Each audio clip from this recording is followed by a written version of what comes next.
Hello, this is question 1 on your mix exercise 7 from your applied book, year 12 book.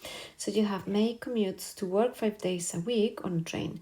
She does 2 journeys a day, and over a long period of time she finds that the train is late 20% of the time. A new company takes over the train service May uses, and she thinks that the service will be late more often.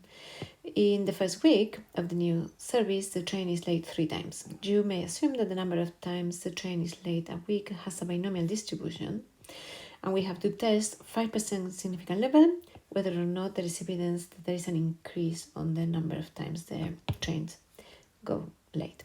So our H0 is going to be, like always, with the equal. So P 0.2, 20% of the time the trains are late, and she thinks that the probability is of being late is greater. So we are going to test P greater than 0.2. Significant level is 5%, and the observed value is 3. And if this is true, we are going to consider that X is a binomial. How many times? What did they say? She does 2 journeys a day, 5 days a week. So she's checking 1 week, so it's going to be 10 journeys what she's going to check, in a week. And we are going to assume the probability is 0.2. So we are going to assume this is true. And now we can do 2 methods, remember? So method 1, we are going to compare just the probability of the observed value. We have greater, so we are checking the upper side or the right side. So X greater or equal than the observed value is a binomial. So in the calculator, we don't have that. We have the smaller or equal. So we have to use 1 less,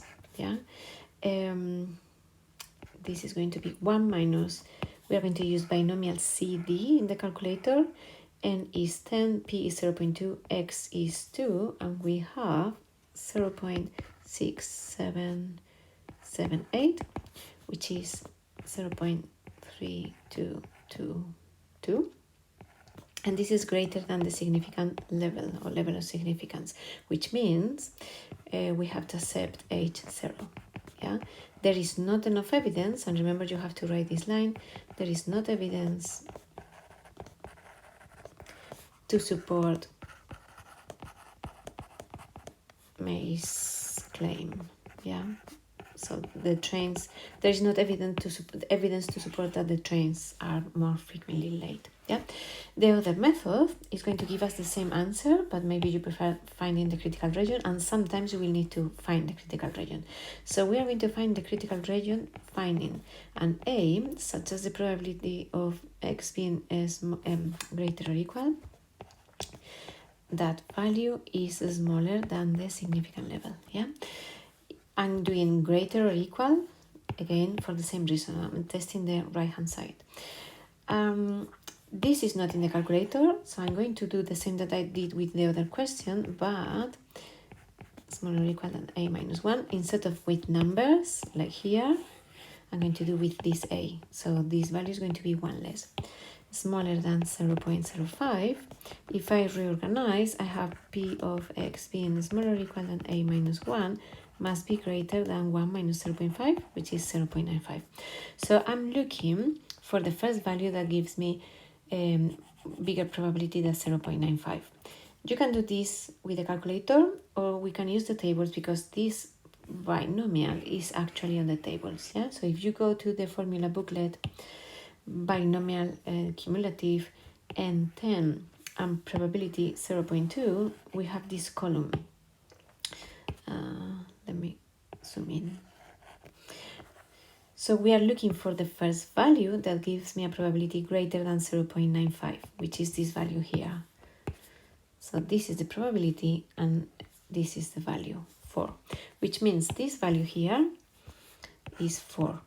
Therefore, A is 5, because that's 1 is A minus 4. So my critical region is going to be X greater or equal than 5.